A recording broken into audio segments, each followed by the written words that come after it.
नमस्कार, मैं हूं Amod Srivastava. Amazing thought, amazing message, amazing information की दिशा में आज एक कदम और आगे।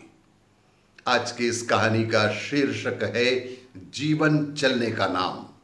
आपको ये मेरा स्टोरी अच्छा लगे तो लाइक करें, शेयर करें और लाल बटन दबाकर सब्सक्राइब अवश्य करें। साथ ही बेल आइकन दबाना बिल्कुल ना भूलें। आज की इस कहानी का शीर्षक जीवन चलने का नाम।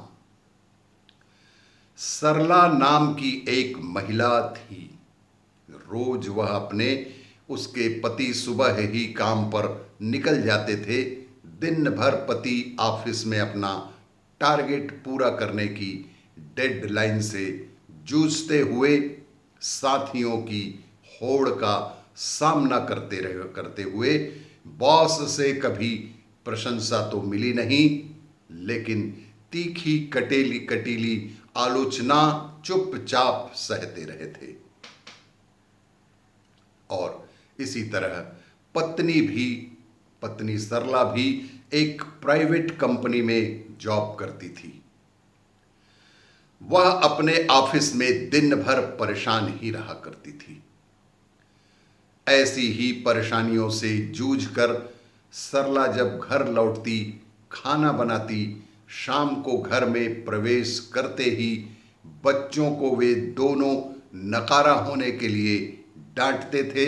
पति और बच्चों की अपनी अलग अलग फरमाइशें पूरी करते करते बदहवास और चिड़चिड़ी सी हो जाती थी सरला। सभी की फरमाइशों को पूरा करते करते सरला बेहद बदहवास और चिड़चिड़ी हो जाती थी।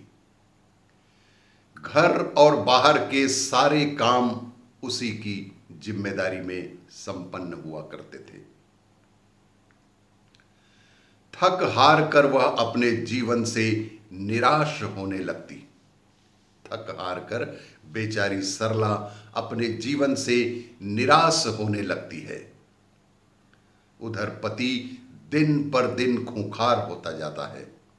बच्चे भी समय के साथ विद्रोही और बदचलन होने लगते हैं।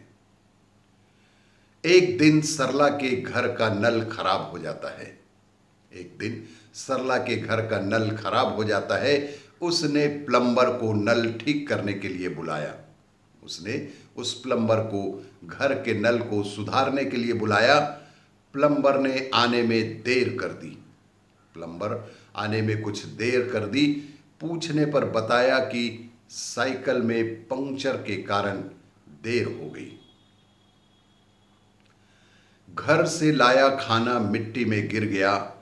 ड्रिल मशीन खराब हो गई। जेब से पर्स भी गिर गया। इन सब का बोझ लिए वह नल ठीक करता रहा और चेहरे पे एक शालीन मुस्कान बनाए हुए समस्त बोझ को सहते हुए भी वह नल ठीक करता रहा।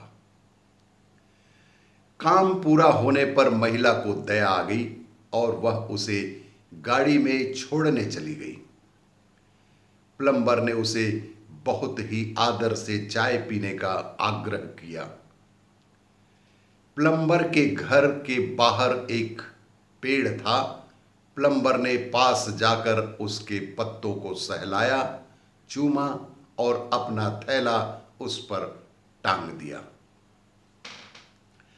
घर में प्रवेश करते ही उसका चेहरा खिल उठा।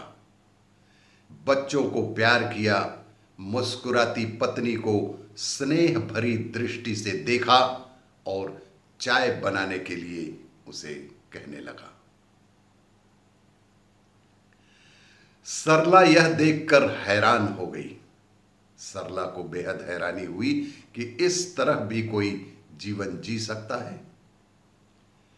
बाहर आकर पूछने पर प्लम्बर ने बताया, यह मेरा परेशानियां दूर करने वाला पेड़ है। मैं सारी समस्याओं का बोझा रात भर के लिए इस पेड़ पर टांग देता हूं और घर में कदम रखने से पहले सारी समस्याओं से मुक्त हो जाता हूं। चिंताओं को कभी भी मैं घर के अंदर नहीं ले आता। सुबह जब मैं थैला उतारता हूं तो वह पिछले दिन से कहीं कुछ हल्का महसूस होता है। काम पर कई परेशानियां आती हैं, पर एक बात पक्की है, काम में कितनी भी परेशानियां आए पर एक बात पक्की है, मेरी पत्नी और बच्चे उनसे अलग ही रहें।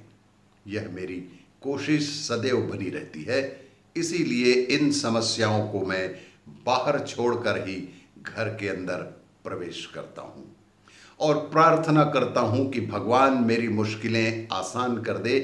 मेरे बच्चे मुझे बहुत प्यार करते हैं, पत्नी मुझे बेहद स्नेह देती है, तो भला मैं उन्हें परेशानियों में क्यों रखूं। उसने राहत पाने के लिए कितना बड़ा दर्शन खोज निकाला था।